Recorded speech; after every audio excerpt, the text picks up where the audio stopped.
আজকে চলে আসলাম মজাদার ভাপা পিঠার রেসিপি নিয়ে। আসসালামু আলাইকুম এভরিওয়ান, সবাইকে ওয়েলকাম জানাই নতুন আরেকটি এপিসোড দেখার জন্য। ইজিভাবে কিভাবে ভাপা পিঠা তৈরি করা যায় সেটাই আজকে দেখাবো। এখানে আমি আতপ চালের সাথে সিদ্ধ চাল মিক্স করে নিয়েছি। এখানে 2.5 কাপ আতপ চাল আছে এবং হাফ কাপ সিদ্ধ চালের গুঁড়া মিক্স করে নিয়েছি। এখন এখানে আমি সামান্য লবণ দিয়ে দেব এবং পরিমাণ মতো লবণ দিয়ে তারপরে হাতের সাহায্যে ভালো করে মিক্স করে নিতে হবে। এখানে আপনাদের একটা টিপস বলি, যদি চালের গুঁড়া ভিজা হয় তাহলে আমরা নর্মাল পানি ব্যবহার করব, আর যদি চালের গুঁড়াটা শুকনা হয় তাহলে হালকা কুসুম গরম পানি ব্যবহার করব, তাহলে পিঠাটা খুব ভালো হবে। এখন আমি পানি নিয়ে নেব, পানি নিয়ে অল্প অল্প করে ব্যবহার করতে থাকব। এখানে পানিটা একবারে ব্যবহার করা যাবে না, তাহলে আপনার একবারে একটা পারফেক্ট কাই তৈরি হবে না। এই জন্য অল্প অল্প করে দিব এবং হাতের সাহায্যে মিক্স করতে থাকব। খুব ভালো করে মথে মথে এভাবে ডলে ডলে কাইটা তৈরি করতে হবে। যদি পানিটা বেশি হয়ে যায় অথবা কম হয়ে যায় তাহলে পিঠাটা ঠিক মতো হবে না। মুঠি করে দেখাই, এখনও প্রপারভাবে মুঠি করা যাচ্ছে না, আরও পানি লাগবে। দেখেন ঝুরঝুরে হয়ে পড়ে যাচ্ছে। অল্প অল্প করে পানি দিতে থাকবো আর মাখতে থাকবো যতক্ষণ একটা টাইট খামির তৈরি না হয়। পিঠা তৈরি করতে করতে যখন পারফেক্ট পিঠা তৈরি করতে পারবেন তখন দেখলেই বুঝবেন যে আপনার খামিরটা তৈরি হয়ে গেছে। কথা বলতে বলতে আমার খামিরটা তৈরি হয়ে গেছে। আপনাদের মুঠি করে দেখাই, এই দেখুন কত শক্তভাবে মুঠি বেঁধে গেছে, সহজে ভাঙছে না। এই পর্যায়ে বুঝতে হবে আমার খামিরটা রেডি হয়ে গেছে। এখন চলে যাব সেকেন্ড স্টেপে।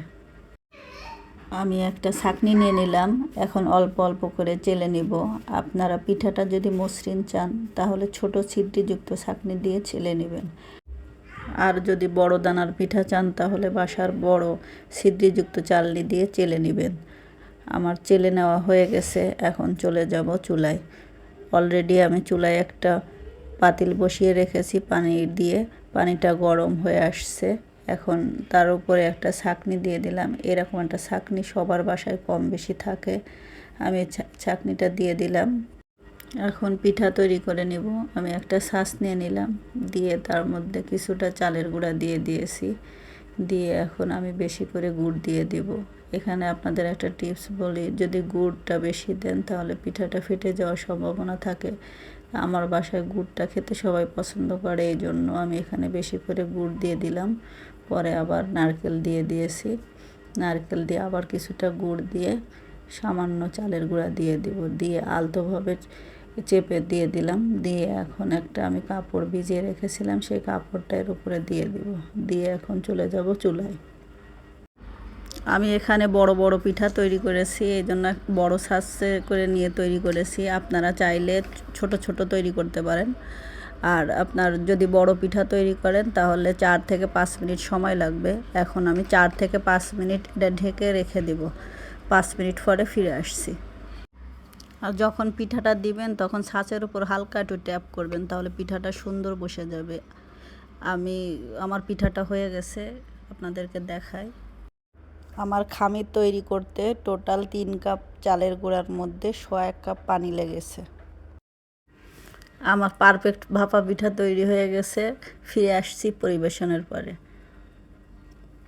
আমি চেষ্টা করেছি সহজ এবং ইজিভাবে দেখানোর জন্য। যদি ভিডিওটি ভালো লেগে থাকে তাহলে লাইক, কমেন্ট এবং শেয়ার করবেন, আর যারা অলরেডি করেছেন তাদেরকে অসংখ্য ধন্যবাদ।